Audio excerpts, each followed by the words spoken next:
Salam. Bu videomuzda EBOB və EKOB haqqında bəzi vacib düsturlarla tanış olaq və onların izahına baxaq.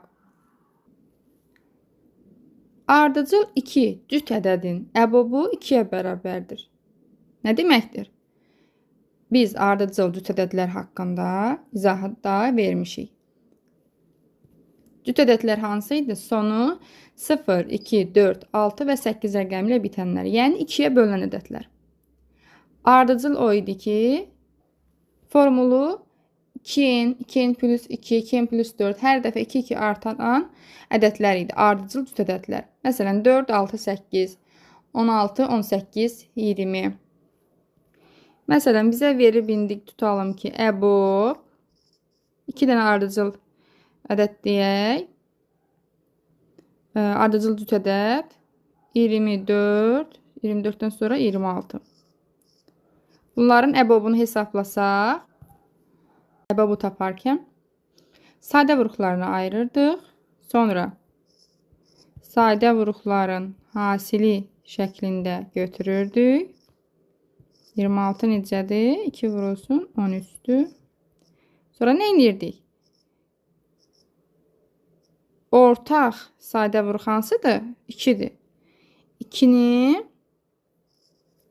deməli, ən kiçik qüvvəti burada 2/1 kiçikdir, yoxsa 2/3? 2/1. 2/1-i götürürük, o da eləyir 2. Deməli, 24 ilə 26-nın EBOB-u 2-dir. Fərq etmir. Bunu digər ədədlərdə də yoxlasaq, 28, 30, 54, 56 həmişə, deməli, bu hansı ədəd olur olsun, onların EBOB-u 2-yə bərabər olacaq. Deməli, nə dedik? Ardıcıl 2 cüt ədədin EBOB-u 2-yə bərabərdir. Ümid edirəm ki, bunlar yadda qalar. Keçək ikinci qaydamıza. İkinci qaydamızda EBOB KA, KB bərabərdir. K vurulsun EBOB AB nə deməkdir? Yəni, verilmiş ədədlərin EBOB-unu taparkən, bax, bu verilmiş ədədlər KA özü bütövlükdə bir ədəddir, KB də özü bütövlükdə bir ədəddir. Bu iki ədədin EBOB-unu taparkən biz daha sadə yolla tapa bilərik. Necə tapa bilərik? Əgər gördük ki, ikisində də K vuruğu var, K-nı yəni AB-nin EBOB-unu tapıb K-ya vurmaqla biz ifadənin qiymətini tapa bilərik. Yəni KA, KB ədədlərinin EBOB-unu tapa bilərik. Gəlin ona bir dənə nümunə göstərək. Buna nümunəni, yəni bu şəkildə yazdım. Adətən test tapşırıqlarında bu tipdə suallar qarşımıza çox çıxacaq. Yəni belə tipli misalların həllində həmin bayaq dediyimiz düstur, qayda çox istifadə olunur. İndi nə edirik? Bizdə bu K hansıdır? Görürük, hər ikisində ortaq vuruq 4n ola bilər. Məsələn, 8n kvadratında da 4n var, 4n tərkibində də 4n var. K-nın yerinə elə bilin ki, 4n yazdıq. Vurulsun EBOB. EBOB. Yerdə nə qaldı? 8n kvadratını 4n-ə bölsək 2n və 4n-i də götürmüşük 1. Hər hansı ixtiyari bir ədədlə də deməli 1-in EBOB-u 1-ə bərabərdir. Deməli bizim cavabımız nə oldu? 4n vurulsun 4. 4n vurulsun 1. Bu da bərabərdir 4n-ə. Bu qaydada EKOB-un tapılmasında da, yəni EBOB yerinə EKOB da yazılsaydı, bu şəkildə tapardıq. Amma sonra EKOB-u nə tapardıq? EKOB nə eləyərdi? Həmin ifadədə EKOB 8n kvadratı 4n nə olacaqdı? Yenə 4n-i mötərizə xaricdən çıxararıq. Daha doğrusu, yəni ortaq vuruq kimi çıxardarıq. EKOB 2n və 1 qalar. Biz də bilirik ki, ixtiyari bir ədədlə 1-in EKOB-u verilmiş ədədə bərabərdir. Yəni 2-nə bərabər olur. Qarşılıqlı sadə sayılırlar da bunlar ona görə. Onda da 4n vurulsun 2n, o da 8n kvadratı verəcək bizə. Bu düsturumuz da ümid edirəm ki, sizə aydın oldu. Deməli, təkrar edək. Verilmiş ədədlərin EBOB-unu və EKOB-unu taparkən Əgər onların ortaq vuruğu varsa, yəni K kimi, buradakı K kimi, bu K-nı yerdə qalan, yəni həmin ədədlərin K-ya bölünməsindən alınan ifadələrin əbobu və əkobunu tapıb, sonra K-ya vura bilərik. Bunları da izah etdiyim üçün altından xətt çəkdik. Keçdik ən vacib düsturlardan biri olan məşhur düsturumuz əbob AB-nin əkoba AB-yə vurulması bizə A ilə B-nin hasilini verir. Gəlin əbob 35 və 20-ni və əkob 35 və 20-ni tapaq və onların görək həmin əbobla əkobun hasili A ilə B-nin, yəni 35 ilə 20-nin hasilinə bərabərdirmi? Sadəcə düsturun doğruluğunu sizin yadınızda yaxşı saxlamaq üçün bunu yəni nümunə göstərirəm. Adətən bu düstura aid olan tapşırıqlar, ədədlər çox vaxt verilmir. Məsələn, əbobla əkobu verir, bizə ədədlərin hasilini soruşur, yaxud da ki, ədədlərin hasilini verir, əbobu verir, əkobu soruşur. Və yaxud da çox böyük ədədlər olarsa, yəni o zaman biz əbobu, əkobu tapıb edə bilərik, amma adətən praktik olaraq, yəni ədədlərin verilsəydi, onsuz da ədədlərin özünün hasilini bir-birinə vurarıq da əbobunun, əkobunu tapmağa nə ehtiyac var? Sadəcə olaraq mən yenə dediyim kimi düsturun doğruluğunu yoxlayaq deyə sizə göstərirəm. İndi gəlin 35 ilə 20-ni sadə vuruqlarına ayıraq. Deməli, 35 ilə 20-nin sadə vuruqlarına ayırdıq. Ortaq sadə vuruğu hansıdır? Ortaq sadə vuruğumuz 5-dir. Əbobu taparkən nə edirdik? Ortaq sadə vuruğunu tapırdıq.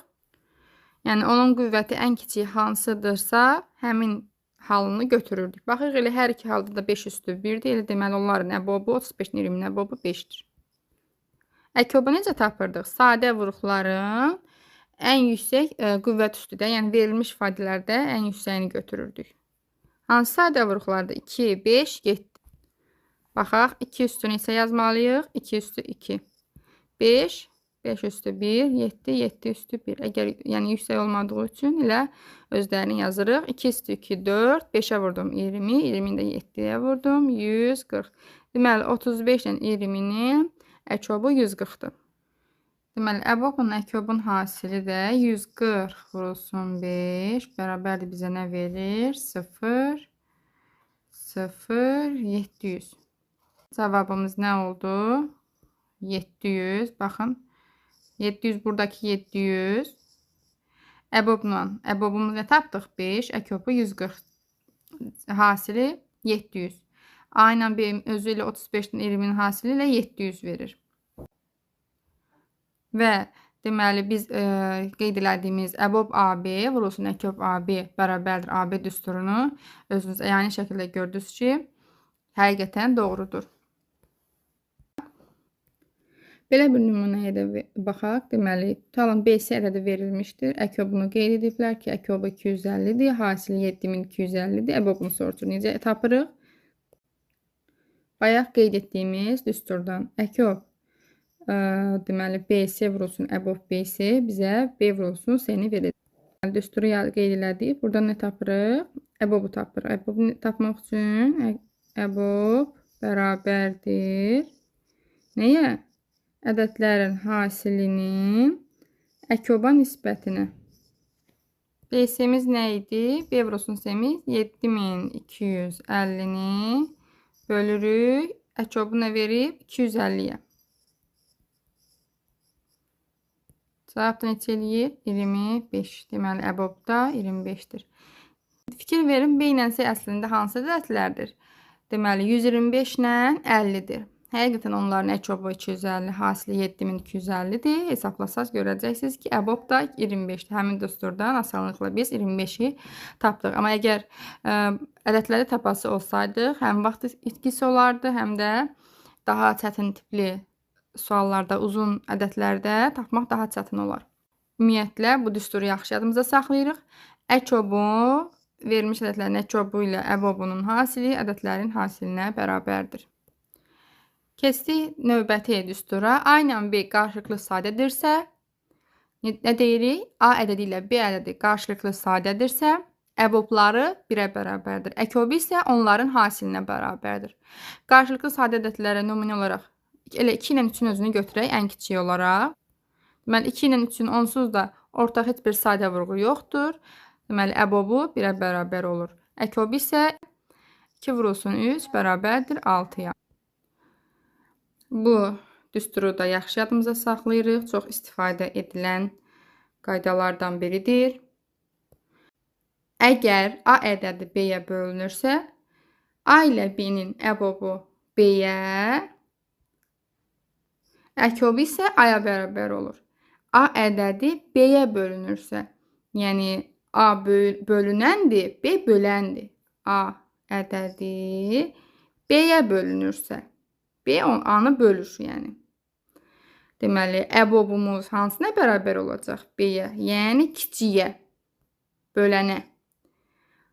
Əkobumuz nəyə bərabər olacaq? A-ya, yəni böyüyə. Bunu da yadımızda yaxşı saxlayaq. Bu da. Keçdik növbəti düsturlarımıza.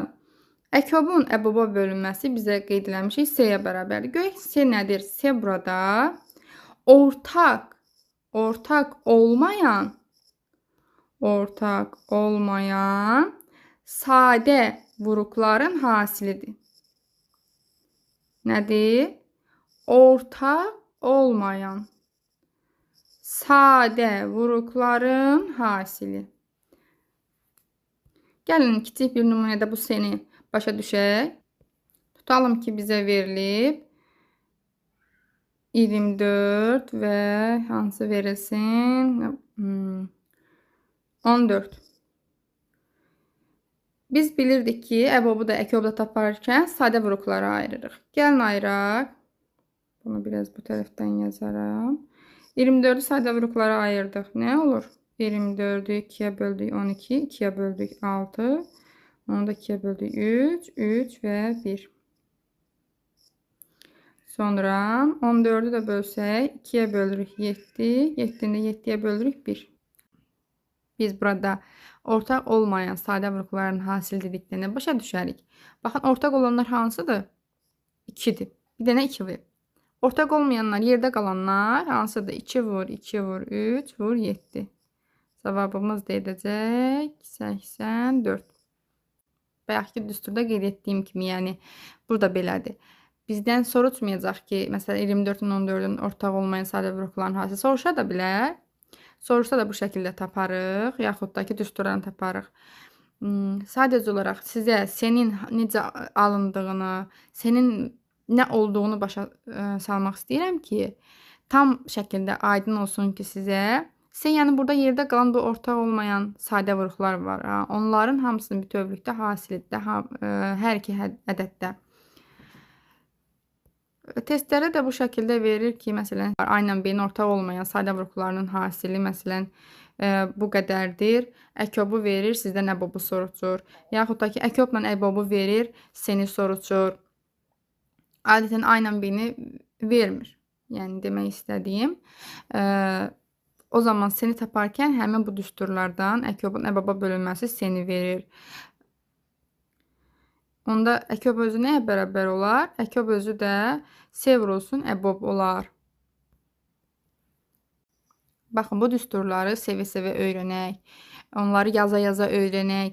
Çünki testlərdə, yəni bizə elə bir şərt verər bilər ki, A-nın B-nin nə olduğunu bizə deməz. Hasili verər, əbobu verər, soruşar. Seni tap. Necə tapacaqsınız? Yəni hər ədəddə də onları düşünüb, yerinə qoyub hesablamaq alınmır, vaxt itkisidir. Yəni bu düsturları əzbərləmək ən yaxşı üsuldur. Əzbərləmək deyəndə yaza-yaza, dərk edə öyrənmək. Yerinə misalı qoyun, ədədləri qoyun, görün necə alınır.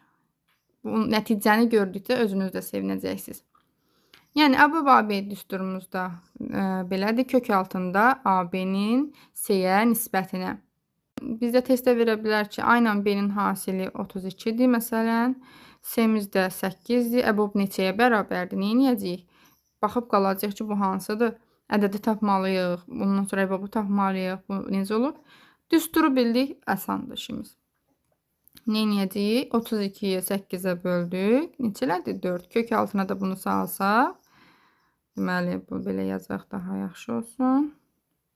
Kök altına da salsaq. Kök altına 4-dən də nə çıxır? 2. Cavabımız olacaq 2.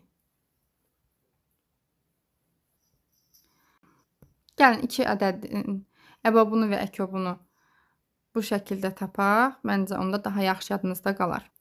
İndi mən özümdən ədədləri elə qoydum ki, biz A ilə B-yi sonra təxmin edə bilək. Baxın, əgər bizə veribdir, məsələn, misalda AB-miz 180-dir, C-miz 120-dir. Əbabu tapın. Necə taparıq? 180-i bölərik 20-yə. Necə eləyər? 9. Kök altında 9 da düstura birbaşa qoydum. Yəni, vaxt getməsin deyə 3 verər. Deməli, əbab 3-dür. Gəlin görək, hansı ədədlər imiş bunlar. Mən özüm əvvəlcədən elə bir ədədlər seçdim ki, yəni daha rahat tez tapaq. Bax, 12 ilə 15-i qoymuşdum. 12 ilə 15 180 elir hasili. Özünüz də hesablayıb baxa bilərsiniz. Ortaq olmayan sadə vurğuların hasili, ortaqları 3-dür bir dənə. Ortaq olmayanların da hasili 20-dir. Onların əbabı neçədir? 12 ilə 15-in əbabı da 3-ə bərabərdir. Görürsünüz, hər bir düstur bir-birinin yəni necə deyim, açılışıdır. Bizə düşən nədir? Yaza-yaza öyrənmək. Test işləyərkən və yaxud da düstur öyrənərkən yerinə ədəd qoyun. O şəkildə yadınıza daha yaxşı qalacaq. Bu videomuzda da əbab və əkub haqqında bəzi vacib düsturların izahına baxdıq. Ümid edirəm ki, sizin üçün faydalı olmuşdur. Əgər faydalı oldusa, abunə olmağı və bəyənməyi unutmayın.